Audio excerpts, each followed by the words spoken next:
राजा परीक्षित ने पृथ्वी मां की रक्षा और धर्म की रक्षा के लिए कलयुग को 4 स्थान दिए। दूतम पानम स्त्रिया सूना यत्रा धर्म चतुर्विदः। जहां पर मद्यपान होता है वहां कलयुग निवास करे। और आप देखेंगे आज के इस कठिन युग में शायद ही कोई घर बच रहे हों जिनमें मदिरापान न हो रही हो। कितना दुर्भाग्य हो गया है, अब तो मद्यपान करने को स्टेटस से देखा जाता है।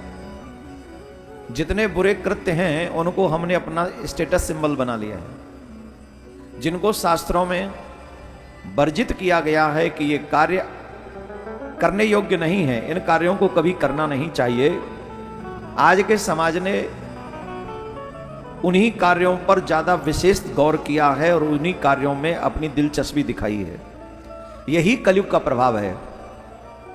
इसीलिए कहते हैं मनमुखी नहीं गुरुमुखी होना चाहिए। कौन सा मुखी? आजकल लोग मनमुखी हैं, जो मन में आता है उसी को धर्म मानते हैं। आजकल तो इसको भी धर्म मान लेते हैं कि हम मंगलवार को कुछ खाते पीते नहीं हैं, बाकी के हमें कोई मजबूरी नहीं, हम सब खाते हैं। मतलब 1 दिन के सनातनी और 6 दिन के राक्षस बन गए हम। 1 दिन के सनातन हिंदू हम लोग भगवान को मानते हैं, हनुमान जी को मानते हैं, इसलिए मंगलवार वाले दिन हम नहीं कुछ खाते पीते, बाकी के सब खाते हैं। ये कौन सा धर्म है? कौन से शास्त्र में लिखा है बताओ? तुम्हारे मन के शास्त्र में ही लिखा है ना। तो मन में लिखने से क्या होगा? क्या भगवान इसे स्वीकार करेंगे? क्या इसे धर्म माना जाएगा? यह अधर्म है। लेकिन कलयुगी लोगों का संग कर करके, दुष्ट लोगों का संग कर करके हमने ये निश्चय कर लिया है कि नहीं, तुम चाहे उसे कुछ भी कहो, हमारी दृष्टि में यही धर्म है। और इसी के कारण ये कलयुग का प्रभाव है। जहां मद्यपान होता है वहां कलयुग रहता है। और आज घर घर में कलयुग बैठा हुआ है। पिताजी पीते हैं, पिताजी नहीं पीते तो बेटा जी पीते हैं, बेटा जी नहीं पीते तो कभी छुप छुप के बहू जी पी लेती हैं। ऐसे हंस रही हो जैसे हम झूठ बोल रहे हैं। बहू जी नहीं पीती हैं।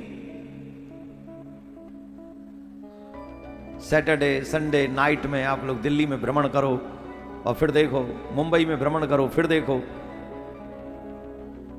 मैं उनके अगेंस्ट नहीं हूं भैया, तुम्हारी जो मर्जी आए सो करो, पर इसे धर्म नहीं कहो, इसे अधर्म ही कहो, क्योंकि ये अधर्म है।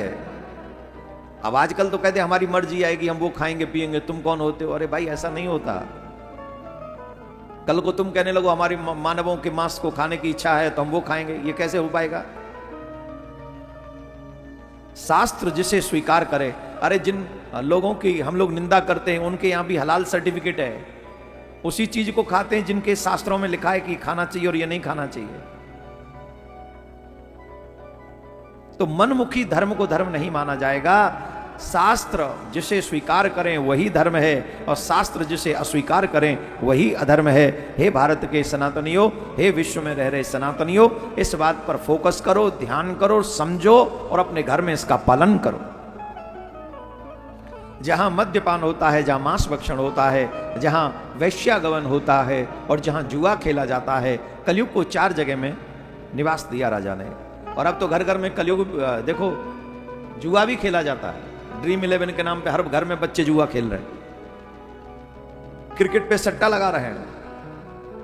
हमारे शास्त्र ऐसा कहते हैं, बेईमानी का पैसा नाश कर देता है मनुष्य का। मेहनत की कमाई हो तो उस मेहनत की कमाई से व्यक्ति तरक्की करता है, और अगर बेईमानी का पैसा हो तो बेईमानी का पैसा खाने से मनुष्य को उसकी बुद्धि भ्रष्ट हो जाती है, उसका चरित्र नष्ट हो जाता है और सब गड़बड़ हो जाता है। बोलो राधे राधे। हमारे यहां कहते हैं ऑलवेज मेहनत की कमाई से ही भोजन करना चाहिए और अपने बच्चों का लालन पालन करना चाहिए। जुआ की कमाई तो मेहनत की नहीं है। सट्टा लग गया तो आ गए करोड़ों रुपए। अब करोड़ों रुपए आ जाएंगे, लाखों जन्म बर्बाद कर जाएंगे, क्योंकि ऐसे ही काम करवाएंगे। वो भागवत में देर से पहुंचाएंगे और जुआलय में सबसे पहले पहुंच जाएंगे। नाश हो गया कि नहीं हो गया बताओ? तो इसलिए शास्त्रों के बताए हुए मार्ग पर चलकर ही मानव जीवन जीना चाहिए। और ये शास्त्र नियुक्त करेंगे कि कौन सा धर्म करना है, कौन सा कर्म करना है, क्या करना है और क्या नहीं करना है।